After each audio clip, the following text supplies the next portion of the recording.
আসসালামু আলাইকুম রহমতুল্লাহ। Diploma tutor থেকে আমি নোমান। তো ল্যামির সূত্রের প্রমাণ এটা খুবই গুরুত্বপূর্ণ প্রমাণ। এটা পরীক্ষাতে খুব বেশি আসে এবং এটা তোমরা দেখবা সালে অনেকবার আসছে। এজন্য এটা একটু ভালোভাবে করতে হবে, প্র্যাকটিসটাও ভালোভাবে করবা এটার ক্ষেত্রে। তো ল্যামির সূত্র কি? কোনো বিন্দুতে ক্রিয়ারত তিনটি বল ভারসাম্য সৃষ্টি করলে প্রতিটি বলের মান অপর দুটি বলের, এখানে লিখতে মানে ভুল করছিলাম, এখানে উপরে লিখে দিছি, মান অপর দুটি বলের মধ্যবর্তী কোণের সাইনের সমানুপাতিক। নর্মালি এই প্রমাণটা কি? এই প্রমাণটা হচ্ছে P divided by sine alpha is equal to Q divided by sine beta is equal to R divided by sine gamma. এই দেখো প্রতিটার নিচেই কি তার বিপরীত কোণের কি আছে, সাইনের অনুপাত আছে, সাইনের অনুপাত আছে। অর্থাৎ এখানে যে পি বলটা দেখতেছ, এই পি বলের বিপরীতে যে কোণটা হবে সেটা হবে আলফা কোণ। এখানে যে কিউ বলটা দেখতেছ, এই কিউ বলের বিপরীতে যে কোণটা হবে সেটা হবে বিটা কোণ। এখানে যে আরটা দেখতেছ, এই আর এর বিপরীতে যেটা হবে সেটা কি কোণ? আর কোণ। তাহলে পি এর বিপরীতে আলফা, কিউ এর বিপরীতে বিটা এবং আর এর বিপরীতে কি? গামা। আবারও আর লিখছি, সরি, আর এর বিপরীতে গামা। ঠিক আছে। আচ্ছা, এখন চিত্র হতে আমরা দেখো এই যে এখানে এ আর এখানে ধরো ও বিন্দু আছে, ঠিক আছে, এ ও বিন্দু। তাহলে এ ও বিন্দুর মান যা, বিসি বিন্দুর মানও কি তাই, আবার এসি বিন্দুর মান যা, ও বি বিন্দুর মানও তাই। তো নর্মালি আমাদের এই জিনিসটা আসলে ওইভাবে প্রয়োজন হয় না, ওইভাবে আসলে প্রয়োজন হয় না, ঠিক আছে। কিন্তু একটা জিনিসই এখানে আমাদের লাগে, সেটা হচ্ছে আমরা যখন এই ত্রিভুজটা নেই, এই ত্রিভুজটা যখন আমরা বিবেচনা করি, তখন দেখা যায় আমাদের এই যে এটার মান লাগে, এটার মান লাগে এবং এটার মান লাগে। তো আমরা এখানে চিত্র হতে একটা জিনিস বলতেই পারি, ও এ ইজ ইকুয়াল টু এইটা এবং এইটা সমান্তরাল রেখা, আর সমান্তরাল রেখাটার মান কি এখানে সমান হবে। তাইলে ও এ যত বড় হবে বিসি তত বড় হবে, আর ও এর মান এখানে কত? পি। আবার এসি যত বড় এখানে ও বি তত বড়, তাইলে এসি বা O B is equal to AC is equal to Q, কারণ এখানে ও বির মানটা কত আছে? কিউ আছে। আচ্ছা, এবার দেখো ও আর যত বড় হবে ও থেকে সি ঠিক তত বড়ই হবে। তাইলে ও এখানে তো ও কয়টা হলো, তাহলে এটা ডি দেওয়া লাগবে, ঠিক আছে। O D is equal to O C is equal to R, ঠিক আছে। এই তিনটা জিনিসের নোট এখানে অবশ্যই দিতে হবে। এখন মেইনলি আমরা কাজ করব হচ্ছে শুধুমাত্র এই ত্রিভুজটা নিয়ে, বাকি আর কোনো কিছু কাজ করব না। এই ত্রিভুজের আমরা কয়টা কোণ বের করবো? দেখো এই ত্রিভুজের তিনটা কোণ না, এই যে এখানে একটা কোণ আছে, এখানে একটা কোণ আছে। ধরো এটা একটু বোল্ড করে দিই, টান টান করে না দিয়ে একটু ভালোভাবেই দিই, এই টান দেখো। তাহলে এই ত্রিভুজটা তিনটা কোণ, এখানে একটা কোণ, এখানে একটা কোণ এবং এইখানে একটা কোণ, তাই তো। আমরা প্রথমে এই সি কোণটা বের করব, সরি আগে প্রথমে এই কোণটা বের করব, এই যে এ ও সি কোণ, তারপরে এ সি ও কোণ, এই দুইটা কোণ বের করলে অটোমেটিক্যালি এই কোণটা পেয়ে যাব। আর এই কোণ পেয়ে যাওয়া মানে আমাদের প্রমাণ হয়ে যাওয়া, ঠিক আছে। আচ্ছা দেখো তাহলে, তাহলে আমরা ত্রিভুজ কোনটা নিচ্ছি? কোণ। কোনটা বের করব? এ ও সি, তার মানে ও কোণটা বের করতেছি। এ O C is equal two, একটা জিনিস খেয়াল করো, এই কোণটা, এই কোণটা আমরা নর্মালি কীভাবে অবস্থায় আছে এটা দেখো, এটা একটি সরলরেখা, তার এই পাশে এই কোণটা আছে, যে কোণটা আমরা বের করতে চাচ্ছি। এখন একটা পুরো সরল রেখার মোট কোণ কত ডিগ্রি বলো? 180 ডিগ্রি, তাই না? তার মধ্যে আমাদের এই যে এইটুকু কোণের মান দেওয়া আছে হচ্ছে বিটা, এইটুকু কোণের মান কি আছে? বিটা। তো আমি যদি টোটাল কোণ 180 থেকে বিটা বাদ দিই, তাহলে এর মধ্যবর্তী কোণটা পাবো। তার মানে এই কোণটা কি দাঁড়াচ্ছে? 180 মাইনাস এই যে এইটুকু বাদ দিব, তাইলে আমাদের এই কোণটা হবে এই জন্য বিটা। তাহলে আমরা এখন এখানে লিখতে পারি 180 মাইনাস বিটা, অর্থাৎ এই যে সরলরেখা, এই সরলরেখা থেকে শুধুমাত্র বিটার মানটা বাদ দিলে আমরা এই যে এইটুকু কোণ পেয়ে যাচ্ছি, ঠিক আছে। এরপরে কোণ of O C A, O C A is equal to, এখন এখানে খেয়াল করো এই কোণটা এবং এই কোণটা দুইটা কি সমান? দেখো এটা সমান্তরাল রেখা, এটাকে ছেদ করছে এইভাবে, তাহলে এখানে যে কোণ উৎপন্ন করবে এই পাশেও কি সমপরিমাণ কোণটাই উৎপন্ন করবে, ঠিক আছে।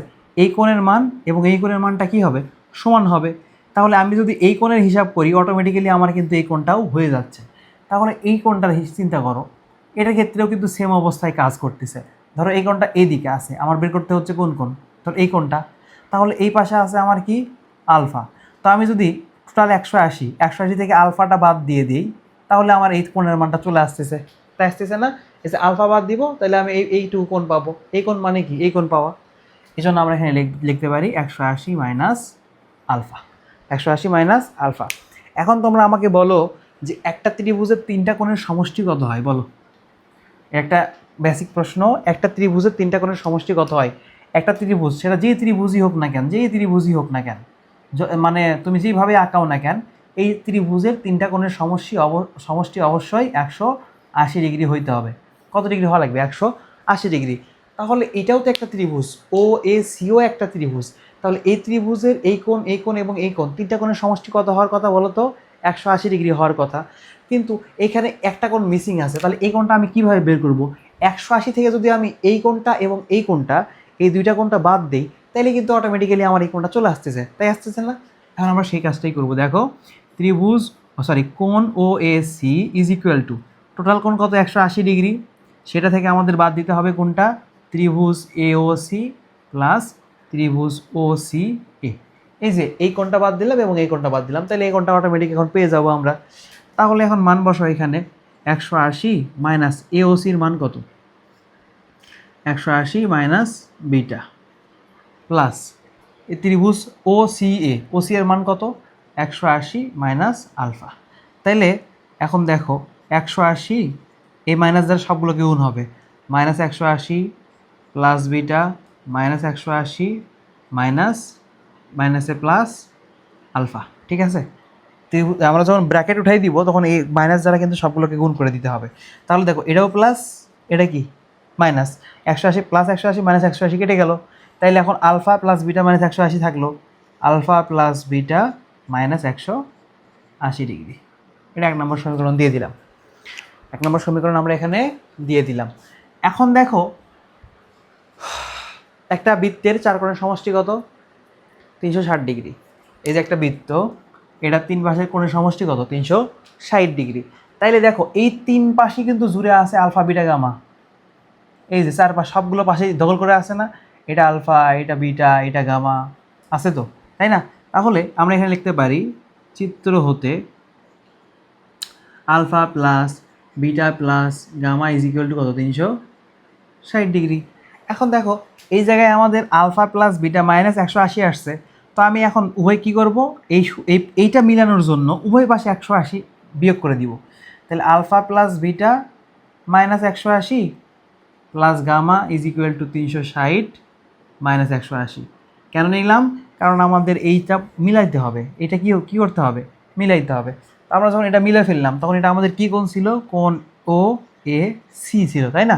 তাহলে আমরা দেখো, এইটুকু সমান সমান কী লিখতে পারবো? কোণ অফ ও এ সি।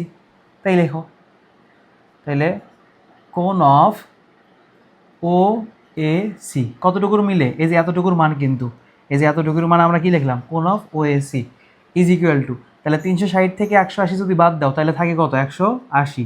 এই গামা যদি এই পাশে পার করে দাও তাহলে কি হয়ে যাবে? 180 মাইনাস গামা। বুঝা গেছে? তাহলে এটা 180 মাইনাস আলফা, এটা 180 হয়ে গেল, 180 মাইনাস বিটা, এটা 180 মাইনাস গামা। তিনটা আমরা কোণ পেয়ে গেছি। এখন ত্রিভুজের একটা সূত্র আছে, ত্রিভুজের একটা সাধারণ সূত্র আছে। আমরা এইটুকু মুছে দিলাম। হ্যাঁ, এটুকু তো বুঝতে পারছো। খাতার মধ্যে একটু উঠাই নাও, যদি স্ক্রিনশট দিয়ে নেওয়ার প্রয়োজন হয় সেটাও দিয়ে নিতে পারো। আচ্ছা, তাহলে দেখো, আমরা এটা একটু মুছে দিই। তাহলে আমরা কিসের যাব? সাইনে, তাই না? দেখো, এই যে একটা ত্রিভুজ, এই ত্রিভুজের ধরো এটা এ কোণ, এটা বি। আগে মানে প্রমাণ করার আগে একটু বেসিক বোঝো, খাতার মধ্যে লেখার প্রয়োজন নেই। ধরো এটা এ, এটার বিপরীতে আছে এ বাহু, এটার বিপরীতে আছে বি বাহু, সি এর বিপরীতে আছে সি বাহু। তাহলে এটার ক্ষেত্রে আমরা কি লিখতে পারি জানো? আমরা এখানে লিখতে পারি A divided by sine A is equal to B divided by sine B is equal to C divided by sine C লিখতে পারি। বুঝছো? এটা হচ্ছে ত্রিভুজের সাধারণ একটা সূত্র। তো এই সূত্র অনুযায়ী কিন্তু আমরা এইখানেও কাজটা করব। দেখো, তাহলে এখানে আমরা কোন ত্রিভুজ নিয়ে কাজ করলাম? ও এ সি ত্রিভুজ নিয়ে।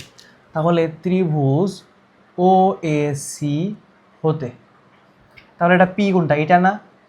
তাহলে পির বিপরীতে কোণ কোনটা? এইটা। তাহলে পি ডিভাইডেড বাই পির বিপরীতের কোণ, পির বিপরীত সি কোণ, তাই না? তাহলে সি কোণটা হচ্ছে এই যে 180 minus alpha, 180 minus alpha is equal to, এটা কী হবে? Sine 180 minus alpha. Q divided by Q, Q কোনটা? এই যে এটা যদি কিউ হয় তাহলে আমরা ধরে নিয়েছিলাম এটাও কি কিউ, সমান করে দিয়েছিলাম।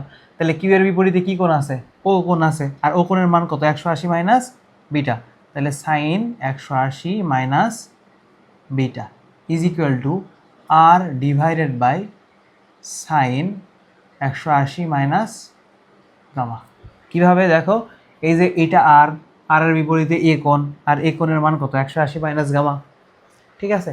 আচ্ছা, এখন এই যে সাইন 180 মাইনাস আলফা মানে কি? দেখো, সাইন 180 মানে কি? 180 মানে এই পর্যন্ত, আর আলফা মানে সাইনের ঘরই। তো সাইনের ঘরে সাইন কি? পজিটিভ।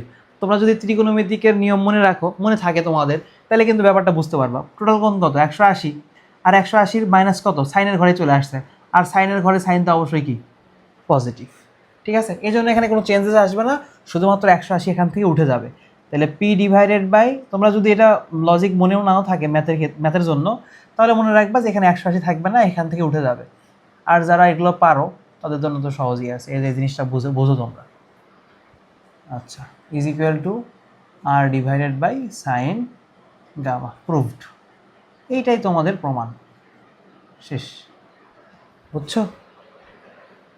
এইটা আমরা এখান থেকে দুইটা পার্টে আছে, একটা হচ্ছে বল বিভাজনের ম্যাথ আছে আর ল্যামের ম্যাথ আছে।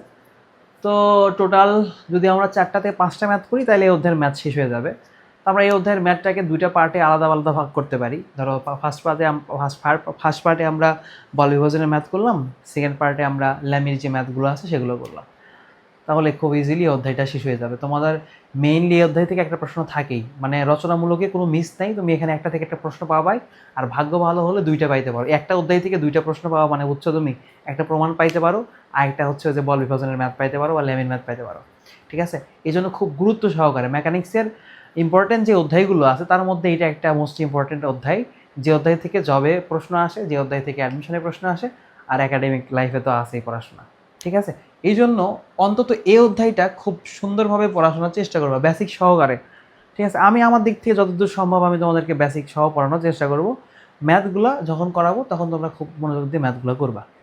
ঠিক আছে?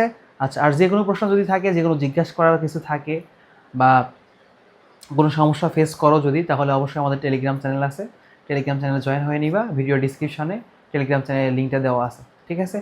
তো সে পর্যন্ত দেখা হচ্ছে তোমাদের সাথে পরবর্তী ক্লাসে। সে পর্যন্ত ভালো থাকো, সুস্থ থাকো। আল্লাহ হাফেজ। আসসালামু আলাইকুম ওয়া রাহমাতুল্লাহ।